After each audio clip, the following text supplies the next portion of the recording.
Hi, I'm Menas Campbell, founder and CEO of Kimia and Kimia Reset. And thank you so much for joining us today for this LinkedIn Live. Please write in the chat to let us know where you are located and what element of digital transformation grabs your interest. For me, I'm passionate about helping pharma field professionals to feel confident about using technology to engage with HCPs.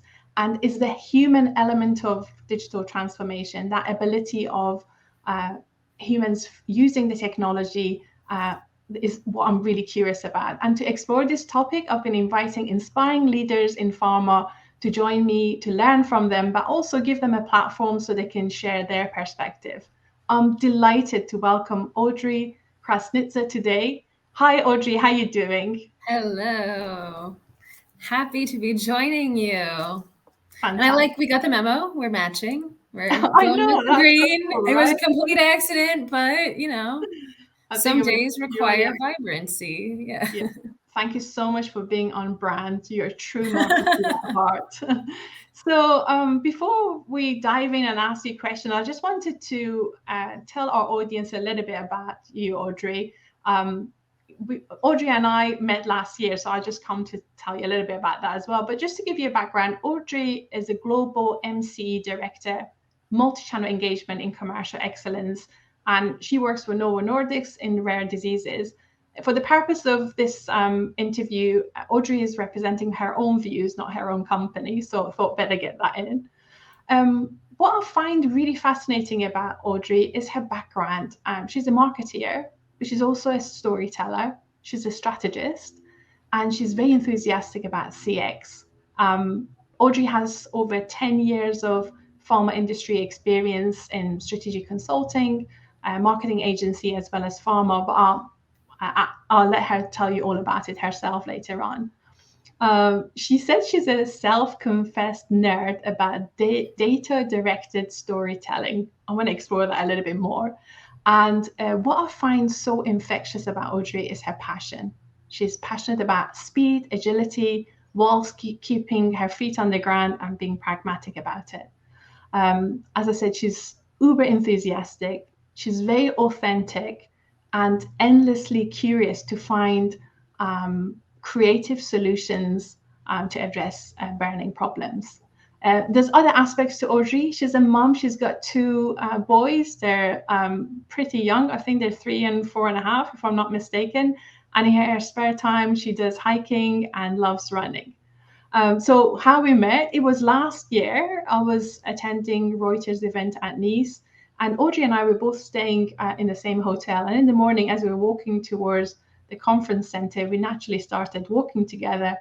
And I'm a chatter. I think Audrey, you're the same as well. We started talking, and I heard the American accent, and immediately my ears perked up. And I was so delighted to find that Audrey is originally from Ohio. She lived up the road and worked in New York City before moving to Switzerland, where she lives and works now. So it's so exciting to have you here because recently we shared the panel discussion with Paul Sims. Was it April or Yeah. was it March? Yeah. And I've Yeah. seen you speak at Reuters and you're pretty awesome. So I'm really excited that you're here to share your perspective. Well, I am very grateful for the invitation. So I've really enjoyed our chats as well. I find that learning and growing is best done in clubs. I'm calling them clubs, but basically surrounding yourself with people. You don't have to have the answers, but you do have to have the questions and just asking and exploring those things together. So I've appreciated our conversations most certainly, and I'm delighted to be with you today. Thank you. You are absolutely right. Writing the right questions would lead us to the answer faster. So even if you don't have the answers, asking them would eventually get us there. So what I want to ask our audience to do is please pop your questions for Audrey in the chat. And also as Audrey share her perspective, write your comments. Tell us, do you agree with her? Do you have a different perspective? Because that's the whole point of having a live event. So you can get involved in the discussion too. So coming to you, Audrey, my first question is, I really want you to tell us about your background because your background is so different to people I normally interview. And just share with us, how did you end up being in pharma? What was your journey to I feel like we could actually take the entire 30 minutes on this question because I love to talk, but I will make it as succinct and streamlined as possible without losing any fun details. I do have a very different background. At one phase in my journey to get where I am now, I would just say I'm a very odd bird for this world. Like at that time, I was in the consulting space. I was like, I'm an odd bird for a consultant. I started, I mean, where do we want to start? Let's start with my undergrad career. I thought I would go pre-med. And then I navigated, like things happen. So I navigated from pre-med into a classics focus, which is basically archaeology, Latin, Greek, ancient history, which had always been an interest and a passion of mine. You don't really make a career out of that unless you want to go into academia. Mm-hmm. And I thought I did until I found out that to get a PhD in classics, I would have to be fluent in French, Greek, Italian, German, and Latin. Like there was just too many languages for me to capture. I was like, I'm not going to be fluent in all of these things in the time that it's going to take for me to also get my PhD. So found a different path. I went to Ghana for a year, and I was a teacher at a children's home for about a year, mm-hmm. which was a remarkable experience. I think everyone should have a chapter of service. It is incredibly transformative. However, I did not find myself during that period of time. I thought I would. I didn't. So I came back and did what every returning college grad from a service period comes and does. I lived with my parents, was in LA for a little bit, and finally migrated over to New York, where I started my first real job in publications management, publications planning for pharma. And that was my first flavor of the mapping of how we look at the use of data, the use of clinical studies, and the role of medical, the role of commercial strategy, and how these things really begin to piece together. From that publications planning role in the agency space, I moved more into digital marketing, more into healthcare provider education, speaker bureau management. All of this was in the US. So mm-hmm. I basically wore a whole bunch of hats for about 8 years in New York, always in the agency space, always in pharma, exploring, always healthcare provider. So I haven't explored the patient space at that phase. And during that period of time, I went to go get my master's in strategic management, strategic communications, basically marketing. From there, I leap to Switzerland, where I start in Zurich. And my first job in Zurich was with a consulting company where they asked me, as I'm interviewing and we're exploring, where do I see myself? Where do they see me? And I tell them, well, I'm really excited to be leaving the agency and pharma space. And I really want to do more like trendy digital marketing things. Like I want to explore that space. And they tell me I'm with a partner. It's my 7th interview. And he basically says, well, that's interesting that you mentioned you would like to leave the life sciences space because that's exactly the space we are interviewing for. And that's where we see your role. Mm-hmm. So now what do you think? I'm like, okay, backpedal, because I really want this job. Like it's an international company, Big 4 consulting. Like I'm ready to go. Anyway, so I tell him, well, it's not life sciences. It's not pharma that I have a problem with. It is the aversion to trying something new and the hesitation around that. And I was ready to push the envelope more. And that doesn't mean like a compliance envelope. It just means like, let's embrace the tools that are available to us and use those in our engagement with customers, with healthcare providers. And so I tell the partner, if you also are interested in exploring that direction, then I'm on board. Well, I end up starting with them. I worked there for 4 years, did a lot of different roles from the traditional brand management. I was seconded with another pharma company for about a year, give or take a bit. As the European brand manager, I worked in a lot of commercial excellence roles, wore a bunch of different hats. The beauty of those two different chapters, and also all the kind of like patchworky projects that I had while in my consulting phase, is that when I came to join Novo Nordisk, all of a sudden these different, like, again, patchworks, it turned into a quilt. And I could see where all of those experiences led to me giving a really broad understanding, but also knowing where I needed to act, where I needed to listen, and what I could push or hold back on. And that's been the last year and a half now for me at Novo. I basically lead the multi-channel activity for rare disease. And it's not just strategy, it's the platforms, it's the data and analytics, and that I've had, because of the different places I've sat, it all comes together into this current phase of my professional life.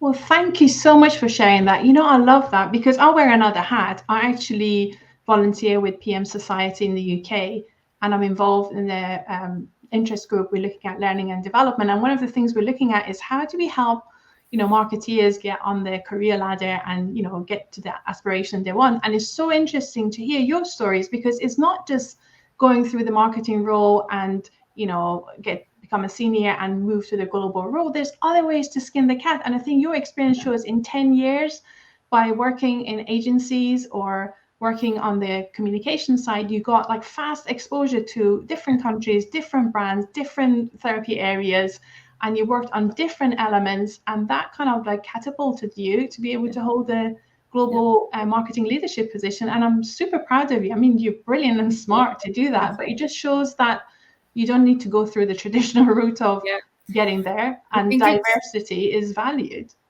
I completely agree with that. And I think it was Sheryl Sandberg. So her book, Lean In, and she has this moment where she's talking about, traditionally we climb the ladder, but in her experience, it was rope swings.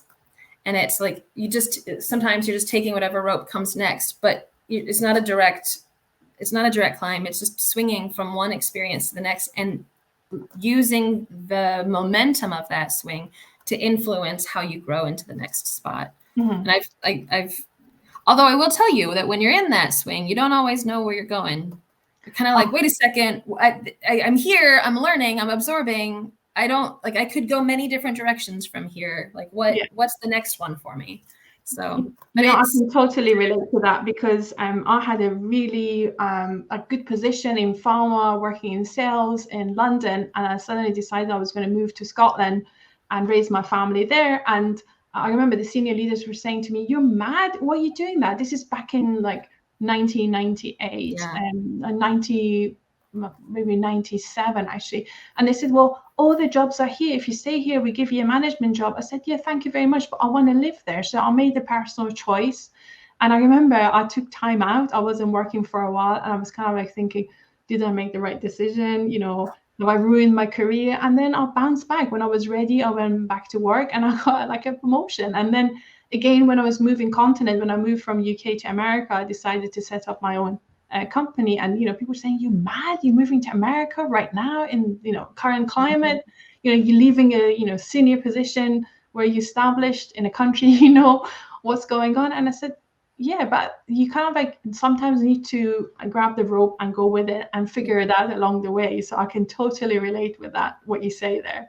And you make it work. Totally. You just have to be yourself and make it work. So anyway, let's get back to the topic, because you and I can talk about that for a second.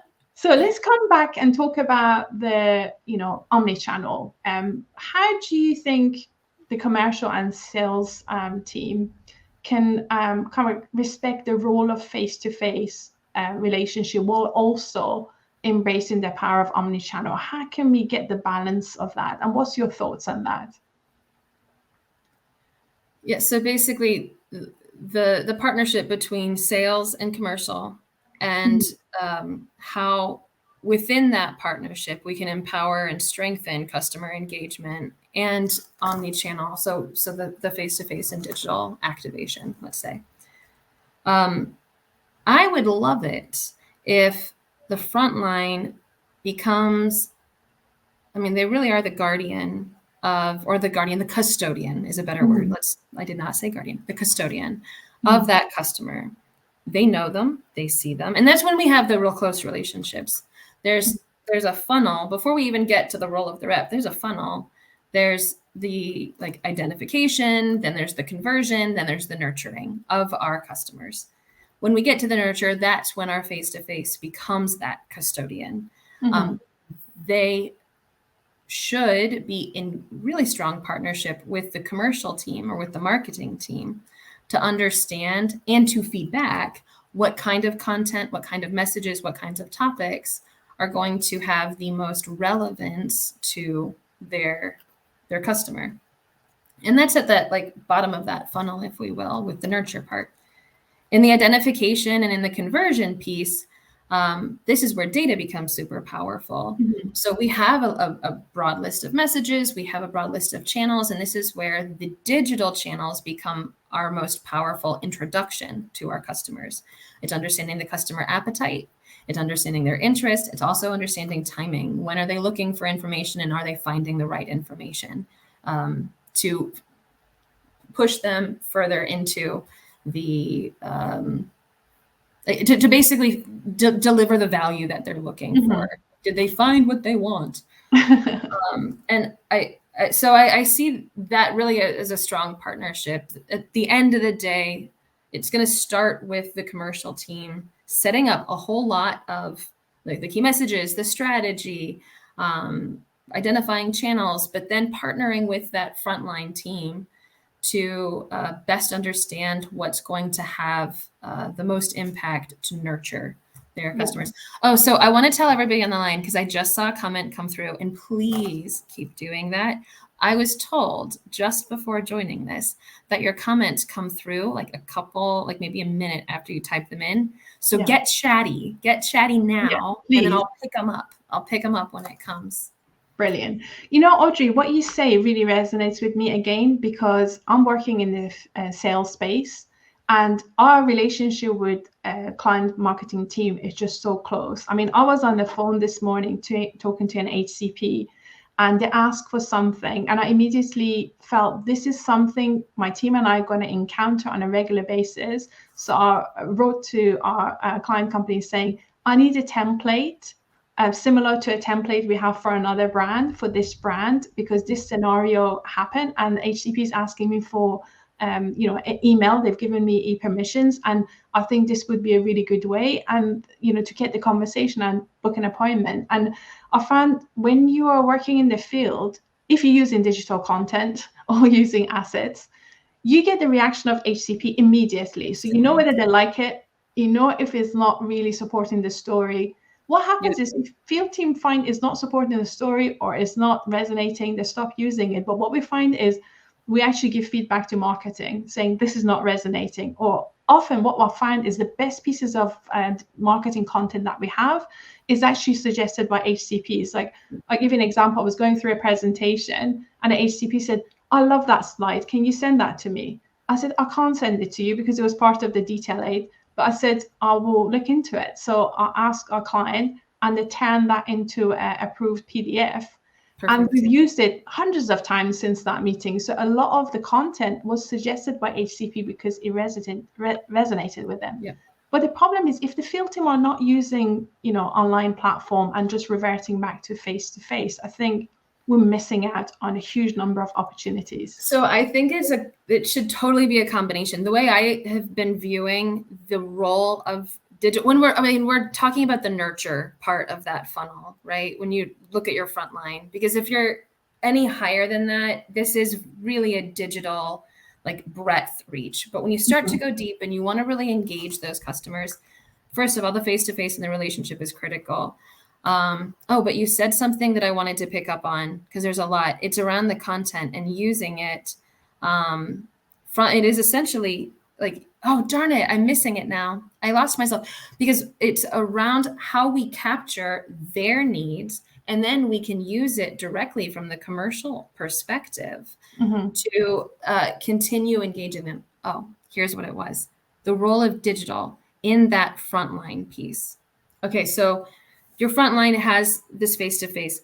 digital should still be there to nurture the interaction between face-to-face visits. So the customer has told you, or you've had this great conversation, or they've had a question about something. You can then give them a resource, and they have their own experiences in your portals or whatever like virtual ecosystem you created for them. They can go check out e-learnings. They can go visit a webinar that was archived, whatever it is. They can continue educating themselves on their time. And then when the rep comes back to follow up, it's the doctor saying, oh, by the way, I watched that webinar. I had a question about X, Y, and Z. And it's super, and also a rep visit, maybe these are like 6 minutes long. It's not a 30-minute, let's go through the whole detail aid. This is like a quick, like, let's just have a nice touch point. And that's how, so basically you can give them being the customer, the HCP, the space to explore really rich information on their time in their own like desired format. Yeah. So, I think we've got a few comments here from Paul and Alex. I just wanted to pick up on it. I think Paul makes a really interesting point. He says, do we place too much emphasis on channel and not enough on the content? I'm going to share you a story. I was presenting at Next Pharma in Dubrovnik a couple of months ago, and I believe there's like this triangle. There's 3 points on the triangle. The first one is every content we share with HCPs needs to be relevant. The second point is it needs to be delivered at the time they're needed most. And the third one is we need to be flexible to communicate with them through the channel of their choice, not being kind of like channel specific, saying I'm only doing face-to-face. We need to leave it to them because HCPs are omni-channel. They use all different channels. We just need to be more flexible. So at the conference, I asked everybody to stand up. And I said, those of you who think your content, genuinely your content is relevant, please stay standing. If not, please sit down. Half the audience sat down. Then I said to those of them who were standing, I said, if you genuinely believe you delivered that relevant content at the time the HCP needed most, remain standing. Otherwise, sit down. Everybody sat down. There was no one was standing. So I couldn't even talk about the channel. So we fixated about the channel, but most of the content we're generating is not relevant. Viva Pulse report says 77% of content is not being used by field teams. I think part of it is because the content is not relevant. The other part is because the field team are not confident about using all the channels. They're reverting back to face-to-face is because of what they're comfortable with. Is that your view as well? I'm seeing a lot of that. I see a lot of that. I think but I also think we over-complexify the whole thing because we want to say we're trendy and digital. I don't think that's necessary. At the end of the day, it's humans who are interested in information and relationships when we're, again, bottom of that funnel. So the question, do we put, and I see, Paul, you put it in here. There's I'm going to kind of consolidate some of the questions that are coming in. First of all, the KPIs around content and the market research and then channel selection versus listening to your customers. I think we do put a lot of emphasis on channels when it should be on content, relevance, timing. I think we hear from our customers directly what they want. I think also, and this is the fun part about data, qualitative and quantitative, neither of them should stand alone. So our customers tell us often what they want. They also have a whole lot of things about like the unsaid expectations. And that shows up in what they do. And what they do is in their virtual ecosystem. And we can see that with data. So when we overlay the two, and this is back to the comment around, or the topic around frontline and commercial partnership, now bring in your commercial excellence partners if you have that within a team, because the three of them should be coming together to look at the data, the voice of the customer, the type of content, and then say, are we aligned? Are we delivering what they're asking for? And what are they asking for versus what are they going to, like, what are they seeking out or clicking into? And once they've clicked into it, where do they go next? So you can actually really map out how a customer is receiving your information, absorbing it, and taking it into their next interactions, or basically what's valuable is ultimately what you want to find with that. Yeah, I think one thing I want to add, because when you were talking about omni-channel, you were seeing omni-channel as a kind of like additional educational content in between the face-to-face calls. Well, I'm sitting in US, I make phone calls to senior people in UK, and I communicate propositions with them. All of my interactions are remote. And I find remote is not just for education, it's actually for having sales consultation. And again, Viva Pulse report says that the duration of the video call with the customers is often longer than face-to-face. 80% data is shared through video calling versus 40% on a really good quality face-to-face. So I think in a video call, you're probably more likely to share content. So I don't see it as a plug the gap between the face-to-face. I see it as a fundamental to drive the conversation. And going back to analytics, I find for us to be effective, like we use the 80-20 rules. We look for that 20% of the HCPs who can benefit from what we have to offer. So we do a lot of research. I spent maybe 3 hours yesterday to find out who are the people who will be interested in the proposition I'm going to share. And I made one phone call today, immediately spoke to the right person. She said, I'm busy, but can we book a team meeting for 30 minutes next week? And she said, I'm going to introduce you to other people. So spending time to really analyzing their need. And Paul, HCPs don't always know what they need, particularly if you're launching a new brand, they've never heard about it or they're not aware of it. So they don't know, but we have to make an educated guess based on the pressures that is on them to reach with them with a proposition that are going to solve one of their burning points. And I think that's when you get them totally engaged. Yeah. So I see a question in the chat that I would love to pick up from Amish. So Thank you for this. It's around the basically the senior leadership role in digital transformation. And I like that you've added on a day-to-day basis. So now I guess we should ask how senior this leader is. Well, they're not often seen on a day-to-day basis. No, they are, but a senior leader may not be involved in the day-to-day of digital transformation.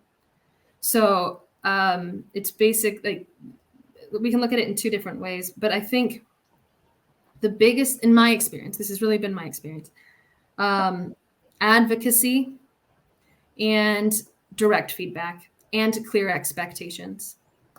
So senior leadership. Let's say, I guess we can define the difference between senior and executive leadership. Executive leadership, I want to know what the expectations are, and I want their advocacy. But that's a conversation before the digital transformation even begins. Because once I've begun that transformation, I should know, like, I have the green light from executives, I'm moving forward, and now I'm going to be engaging all of the partners that are going to be a part of activating this plan.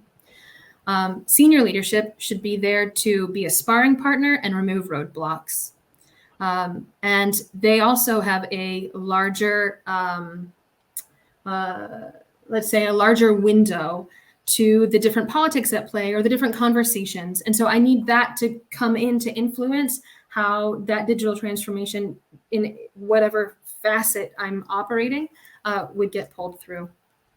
I hope that answers your question. Thank you for that, Audrey. I'm just seeing a question earlier on from Alex. It'd be really good if you could answer that. Alex is asking is, how do you measure the value that omnichannel delivers to HCPs, and what KPIs do you use to measure that? So I love the KPI question. I think you've probably heard me answer it before, Manaz, because I'll say the same thing. I want to take a step back before we answer the KPIs question. Objective, like, what is the strategic objective? Everything, like, there's no magic KPI that is going to solve everything. It always has to tie back to what did you want to accomplish in the first place? From there, the data will tell a story. And it's not one piece. It's not one KPI. It is, how are these KPIs interlinked? So how often are we engaging a certain number of customers with which key messages, with which type of content? And what'll be interesting is when you see that some key messages perform really well on one channel and really poorly on another channel. And you're like, okay, so how did that? And then you dig. The digging is fun, because then it's, why did that happen? Is it just a poor channel? That channel performed well in other environments. Is it not the right channel, or was it the format? Like, there's a lot of things to dig into on that, but it's identifying which metrics you stitch together to complement or to basically resolve or reflect Mm-hmm. your strategic objectives. And measuring the value of omnichannel toward HCPs, I think this is going to be based on engagement. And you have anyway the voice of the frontline, which is nice. But back to what I was saying earlier around that overlay between qualitative and quantitative. Listen to the frontline. And we do this, I've done this in other places in my consulting space as well. Every time we would go to refresh our campaigns, we would do a cross-functional survey. And the cross-functional survey included voice of sales, which Mm-hmm. really included voice of customer. And you want to overlay that with the data based on the experience you see in how often a customer is visited, or just their own kind of digital journey. How are they behaving within the HCP portal? How are they interacting with your digital content? Are they interacting with your digital content? And these types of things. Mm-hmm. So I hope that, yes. Yeah, thank you. You said less is more. So if you were going to give one tip to other marketeers or leaders in a similar position to you, what would be your tip to bring the field teams and marketeers closer, so together we can be more relevant to HCPs in our interactions? You didn't prep me for that question. No, I'm just thinking my mind. Honestly, my answer is it's what I've seen work, but I would actually love to have a conversation around other ways of doing this. I think it's partnership. Mm-hmm. Like, it is actually that the commercial team and sales management have a lot of clarity between the two of them, and that they're aligning regularly, and that sales management is aligning with their sales team regularly. And that should all be happening. But the information flows, and perhaps it's then, would it be helpful then for the commercial side to be structured around what they're doing and giving really clear, like free text items for sales management to say, oh, cool, thank you for triggering that question. I'll go back and I'll talk to the team about that. And vice versa, the sales team saying, they are begging for information on XYZ. When is commercial or when is medical going to have something to share with us? And that, I think that partnership needs to be ever present, but if it's not if it's not organically happening, there should be very distinct moments where it does come up as part of the routine in mapping a strategy and developing campaigns. Yeah, that actually reminded me of a kind of example that we experienced with one of our clients. Is when we help them to increase the capability of their field team to adapt remote channels and feel confident and understand how they can use it. One of the things we found they said was shifted was the field team were creating demand for digital content in marketing team. So the request for content was coming from the field team, and because they were requesting it, they were much more engaged to use it. And the combination of that created that partnership. So in reality, the partnership works, but enabling people to understand what's the value of omnichannel, why should we use it, and how you can use it, I think would speed that up. Amish has another question. I don't know whether you have time to touch it. He says, what situation in the last 12 months has caused you to have the biggest learning, and why?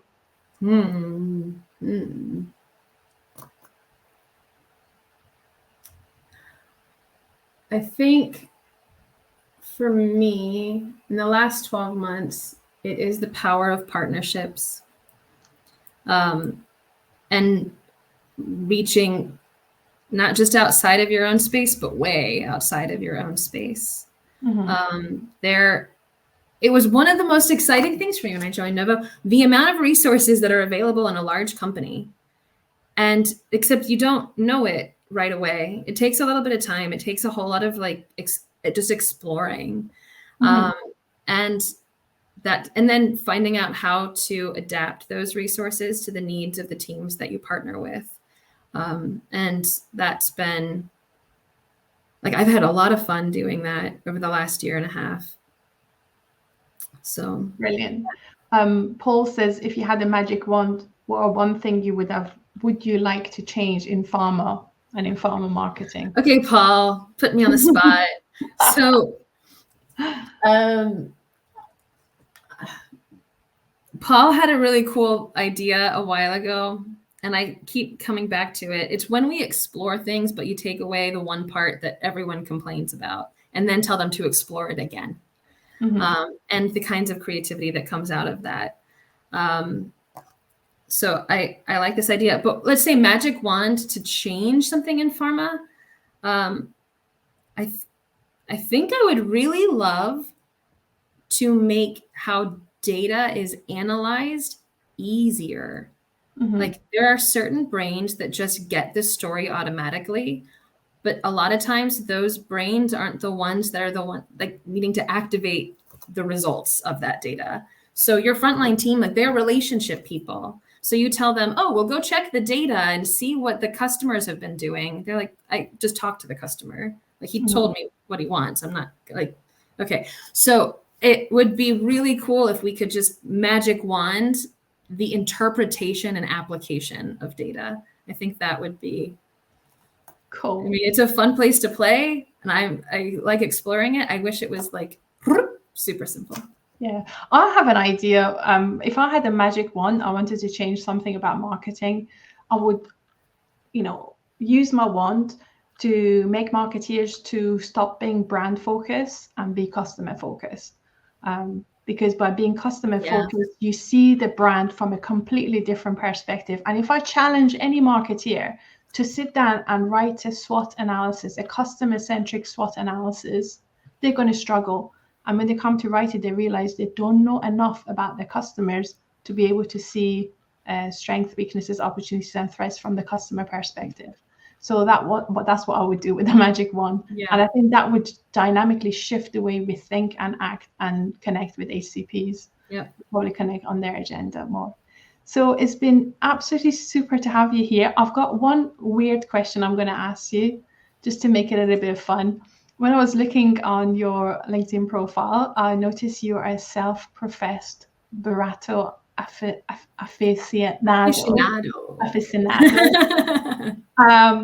I just experienced burrata for the first time in Dubrovnik, and it was amazing pizza, and it was so good I had to go back and have another one before I left. So tell us about your passion and where can we find the best burrata? Yeah, okay, so I would take burrata over ice cream, which is saying a lot because I love ice cream.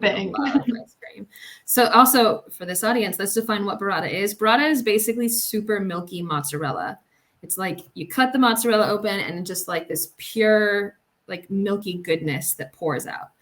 And it's so amazing. Okay, with like salt and like a nice balsamic vinegar, it's incredible. So best burrata for me, most foods are tied more to like a memory. So it's not, it's the relationships that, or the conversation that you're having over it, right? Or with it. And it's just a part of the experience. I think the best burrata I've ever had, I have no clue where it was from, but it was the first burrata I had after giving birth to my first kid, because you're not supposed to eat burrata when you're pregnant. So it was like, I waited 9 months and then I had that burrata and a glass of wine, and it was just a real delight. But there is, a coworker of mine, this was also really sweet. A coworker of mine is from Naples, and she goes, oh, well, Audrey, the best burrata is actually from Puglia. It's where it's made from. It's like the heel of the boot of Italy. I'm like, oh, I didn't know, but okay, now I do. And she had been with our team for 1 week. And she was anyway going home. She brought me back some burrata from Naples, from Napoli. So the neighbor to Puglia. But that was also, it was one of those like very memorable, like she brought it on the airplane and came with it. So burrata shared with good company is the best burrata. Perfect. I'm going to Italy in September, so I'll make sure I check it out over there and to see how that compares with the Croatian one. But Audrey, thank you so much. It's been amazing to have you here. Pleasure. And I'm sure our audience really enjoyed hearing your perspective. I think I can carry on talking to you for another hour. Time. And I wanted to say a huge thank you for those of you who joined us today and shared your comments and put questions in the chat. Keep going, and please give your feedback about this session. And if you have any comments or ideas for future sessions, please share that with me. I just wanted to wrap it up by saying that I feel, again, I said I'm really passionate about enabling field teams to get their arms around omnichannel digital tools and content. And as you know, we developed Kimia Reset, is a self-directed learning platform that focuses on the human side of digital transformation. And we've helped sales team to really build their confidence. In fact, I was talking to somebody whose team finished taking it on Italy recently, and he was saying what he's noticing is his team confidence has grown, and he feels they are on the road of digital transformation. We won several awards for disruptive innovation and remote work tech solutions in the UK and Europe. And I'm excited to tell you that we've developed a new exciting course called Kimia Readapt, and is about encapsulating 7 habits that field teams, effective omnichannel field teams embrace, that gives companies competitive advantage. So I'm excited to launch that. And also, as you know, I'm writing a book on digital transformation in pharma. It's called The Omni Advantage. And in the book, I'm sharing our experience of how you can accelerate your field team's behaviors to adopt technology and digital contents. So if you're finding your teams are not adopting tech or digital contents and you want to improve this and we want to increase their confidence, get in touch. We would love to talk to you about it. Thank you, Audrey. Thank you, our audience. And I'll look forward to seeing you all soon. Thank you, everyone. Thank you, Marnaz.